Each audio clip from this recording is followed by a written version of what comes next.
السلام عليكم، انا محمود باشا وهنا داتا ساينس بالمصري.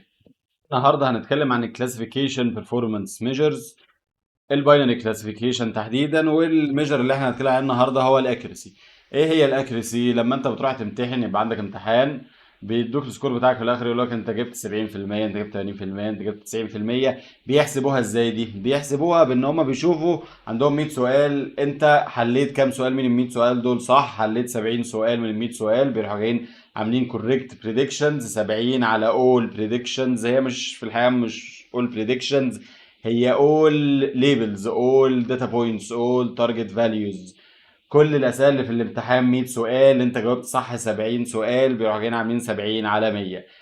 احنا هنشوف الاكيورسي وهنشوف ليه الاكيورسي وحش والاكيورسي مش هيشتغل معانا خالص في الكلاسيفيكيشن. مترك مش مترك، مترك ما بيجيبش ولا يودي، مترك ما بيفتش. احنا هنشتغل على ايه؟ هنشتغل على الامنس داتا سيت. ايه هي الامنس داتا سيت؟ الامنس داتا سيت عبارة عن 7000 صورة ل هاند ريتن ديجيتس، الناس كاتبين بايديها ارقام من 0 لحد 9، 7000 صورة. كل كلاس في الارقام، في احنا عندنا كلاس 0 1 2 3 4 5 6، كل كلاس منهم ابروكسيمتلي فيه 6000 صوره. فاحنا بنعمل امبورت للامنس داتا سيت. الامنس داتا سيت موجوده باكج مع اس كيو ليرن، فاحنا بنعمل امبورت لفيتش اوبن ام ال. ده بيقدر يعمل فيتش للاوبن سورس داتا سيتس، وهي الامنس اللي هي الفيرجن بتاعتها اللي هي كل صوره فيهم الدايمنشن بتاعتها 28 في 28، في كل صوره فيهم 784 بكسل. الفاليو اللي جوه البيكسل بتتراوح ما بين 0 ل 255، 0 ابيض خالص، 255 اسود خالص. فالصوره دي كده اسمها جراي سكيل ايمج. فاحنا بنعمل امبورت للامنس داتا سيت بس، ونشوف هي الداتا سيت بتكون عباره عن ايه. بتكون عباره عن الليبلز، التارجت فاليوز، الاكشوال فاليوز، الاكشوال ليبلز، والداتا نفسها. احنا الداتا نفسها تبقى عامله ازاي؟ الداتا نفسها احنا قلنا ان هي 70000 صوره، كل صوره فيهم 784. فهي الداتا سيت بيبقى شكلها كده 7000 اري، من دول 7000 صوره، كل اري فيهم فيه 784 فاليو. يعني احنا مثلا لو جينا بصينا على اول اري من ال 7000، من ال 70، احنا قلنا 7000 ولا 70000؟ 70000. لو جينا بصينا على اول فاليو من ال 70000 صوره دول، هنلاقي ان الصوره شكلها كده زي ما احنا قلنا، فيها فاليوز من 0 لحد 255. ده شكل الصوره. الحجم بتاع الاري 784 داتا بوينت. لو جينا عملنا بلوت للحاجات دي، يعني ايه الارقام دي، احنا هنستخدم مات بلوت ليب وهنعمل بلوت ان هي باينري ايمج. وقلنا ان احنا الشيب بتاعها عملنا ريشيب ل 28 في 28 عشان نحولها لصوره، ونروح جايين عاملين دي الفانكشن بتعمل بلوت لاي اري جوه ال 70000 اري لاي صوره. فاحنا هناخد اول صوره وهنروح جايين عاملين لها بلوت. اول صوره هتطلع لنا بشكلها كده تقريبا، يعني خمسه، شكلها خمسه. واحنا قسمنا برضو الداتا في الاول، قسمناها لتارجت ليبلز. لو طلعنا فوق عندنا التريننج داتا والليبلز، فاحنا ننزل برضو نبص على الليبلز. تحت الليبلز برضو نفس الكلام، عبارة عن 70000 داتا بوينت، لان احنا عندنا 70000 صورة. كل الليبلز، كل صورة بتقول لنا الليبلز بتقول لنا كل صورة هي ايه. يعني احنا مثلا اول صورة الليبل بتاعها خمسة، وهي في الحقيقة صورة خمسة بعديها زيرو كده يعني. فاحنا هنشوف عشان نقدر نشوف عدد الصور في كل كلاس. نستخدم نعملها بنمباي بطريقه بسيطه جدا. تروح جايه نستخدم اليونيك فانكشن بتاعت نمباي، نروح جايين مدين لها التارجت ليبلز، ونقول لها طلع لنا الحاجات اليونيك وعديهم كام حاجه. فقالت لك اليونيك عندك 0 1 2 3 4 من 0 لحد 9، وعدد كل واحد فيهم اهو العدد الموجود ده. واحنا لما نجيب الليبل بتاع اول صوره اللي رسمناها دي، بيطلع لنا الليبل بتاعها خمسة، واحنا شايفين انها خمسة، فكله تمام. احنا متفقين طبعا ان احنا لازم الاول بنعمل، احنا هندخل هنتكلم على الاكيورسي على طول، بس عشان نبقى فاهمين بس الداتا سيت اللي احنا شغالين عليها. مش هنتكلم على الاكيورسي كده كمطلق، احنا هنتكلم على الاكيورسي في كونتكست الداتا سيت في كونتكست الداتا ساينس والماشين ليرنينج. فعلى الاقل نبقى فاهمين الداتا سيت اللي احنا شغالين عليها. بسرعه جدا. بنروح جايين عاملين سبليت، ترين تيست سبليت، بنشيل اخر 10000 صوره تيست، الصوره اللي قبلها تريننج، عشان لما نيجي نعمل تريننج احنا مش هنقدر نعمل الخطوه دي هنا قوي، بس احنا بنعملها عشان هي ستاندرد وهي هابت ولازم على طول نعمل الموضوع ده. بعد كده بنروح جايين عاملين هنا بقى بنعمل كلاسز، بنجيب التريننج سيت اللي فيها 60000 صوره، كلاسز 10 كلاسز من 0 لحد 9. احنا قلنا نعمل ايه؟ هنعمل باينري كلاسيفيكيشن. ايه الباينري كلاسيفيكيشن اللي هنعمله؟ ان احنا يبقى عندنا 2 كلاسز، كلاس 5 وكلاس مش 5. فده اللي احنا بنعمله هنا. اللي احنا بنعمله هنا ان احنا بنجيب التريننج ليبلز كلهم، وبنروح جايين عاملين اري جديد.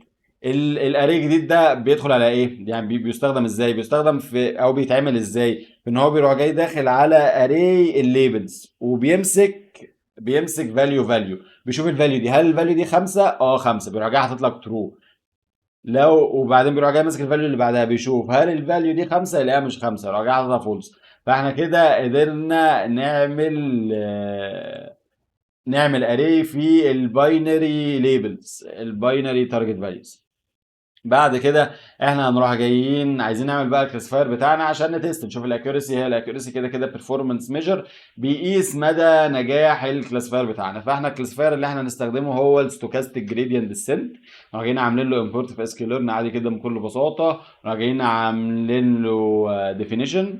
هنا بنروح جايين عاملين ديفينيشن للستوكاستيك جريدينت ديسنت كلاسيفاير، وبنروح جايين عاملين له فيت يعني ترين. بنروح جايين عاملين له ترين على التريننج داتا اللي هي 60000 صورة. قلنا كل صورة فيهم 784 بيكسل 28 في 28. والتارجت ليبلز بتاعتنا اللي هي الاري الجديد اللي احنا عاملينه، اللي هو فيه ترو فولس، ترو لو الصورة دي 5، وفولس لو الصورة دي مش 5. فبنروح جايين عاملين هنا احنا بس بنستخدم البريدكت بتاع السكاست جريدينت ديسنت. بنعمل بريدكت الاول صوره، فالبريدكشن بتاعها البريدكتد ليبل ترو والاكشوال ليبل بتاعها ترو. فهو الستوكاستيك جريدينت ديسنت نجح في ان هو يعمل كلاسيفاينج لاول صوره. بعد كده احنا بنستخدم الستوكاستيك جريدينت ديسنت يروح جاي يعمل بريدكشن لكل الصور، لكل الاري اللي موجود. يعني انت لو شفت، يعني احنا لو زودنا هنا كده مثلا ورحنا جينا عشان نشوف، هنكتب دوت شيب، هتلاقيه هنا شيب ما بتاخدش براكتس، تبقى من غير براكتس. اقول لك 60000. يعني احنا دي البريدكشنز بتاعت الايمجز كلها. حلو. حلو. هنيجي بقى هنا ايه بقى؟ احنا هنستخدم اليونيك تاني، عايزين نشوف البريدكتد فاليوز فيهم كام واحده ترو وكام واحده فولس. ف هو السكوست جريدينت ديسنت عمل بريدكشن ل 52917 صوره ان هم فولس، ان هم مش رقم 5، وعمل بريدكشن ل 7083 صوره ان هم ترو، يعني ان هم رقم 5. طب احنا عايزين نقارن ده بالحاجات الحقيقيه. هي الاكيورسي ان احنا قلنا الاكيورسي ايه؟ الحاجات اللي انت جاوبت عليها صح على عدد الاسئله كله. فاحنا هنا بنعمل موضوع مانيوال. خلينا نتكلم عن موضوع المانيوال الاول. على فكره هو في خطوه مانيوال اكتر من كده. يعني ام بي دي احنا بنستخدم الفانكشنز بتاعه نمباي باكج. احنا ممكن ننزل اكتر اصلا نعمل حاجه مانيوال بجد، تعملها ببايثون وبتاع عشان نشوف الحاجه جواها عامله ازاي. يعني نمباي نفسها الباكج بتاعتها عملوها ازاي عشان بقى تنزل الماثماتكس بقى وتنزل لو ليفل خالص تجيبها من الاول.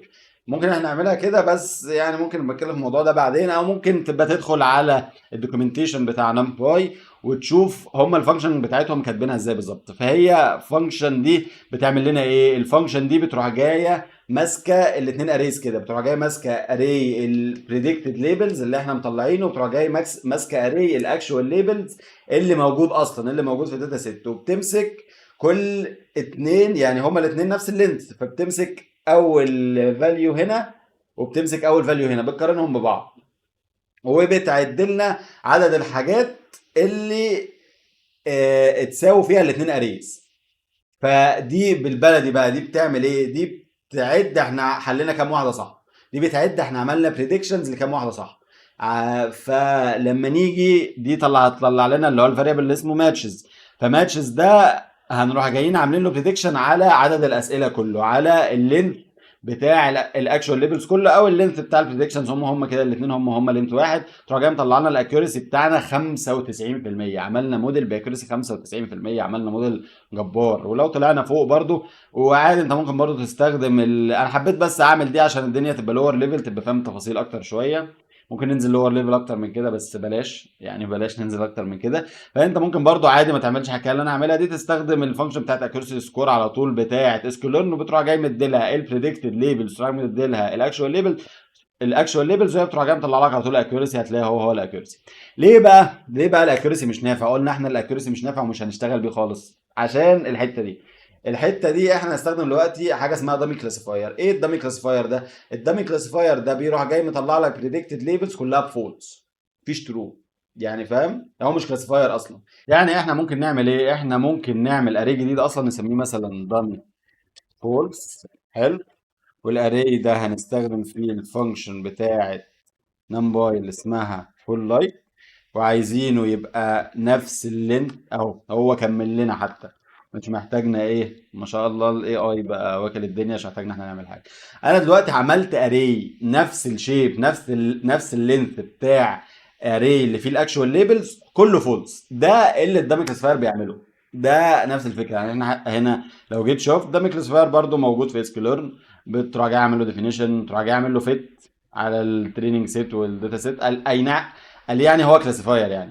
وبعد كده احنا في الحته دي بنخليه يطلع البريدكشنز بتاعه التريننج داتا كلها، وبنقول له هل انت عندك واحده بس ترو؟ بيقول لك لا، مفيش ولا واحده ترو، فولس. هي احنا عملنا الاري ده هو نفس الفكره. فانت يا باشا لما تنزل تحت تشوف اليونيك فاليوز والعدد بتاعها في الاري ده اللي هو الاري بتاع الدامي كلاسيفاير، هتلاقي ان هو 60000 فولس، مطلع كل حاجه فولس. تعالى بقى نشوف الاكيورسي بتاعته. بص الاكيورسي بتاعته عامله ازاي. الاكيورسي بتاعته 90%. يعني ازاي؟ يعني لو واحد بيقول فولس على طول هتبقى الاكيورسي بتاعته 90%؟ يعني ده كلام. يبقى كده الاكيورسي مش مترك تثق فيه، مش مترك تثق فيه، لان هو لما يجي في سيتويشنز وفي داتا زي الداتا بتاعتنا دي، عندنا 60000 صورة، في 6000 منهم بس رقم 5، 6000 بس البوزيتيف كلاس، والباقي نيجاتيف كلاس، الاكيورسي ولا ينفعك بأي لازمة. فهمنا الاكيورسي؟ كله تمام. انا محمود باشا، وهنا داتا ساينس بالمصري.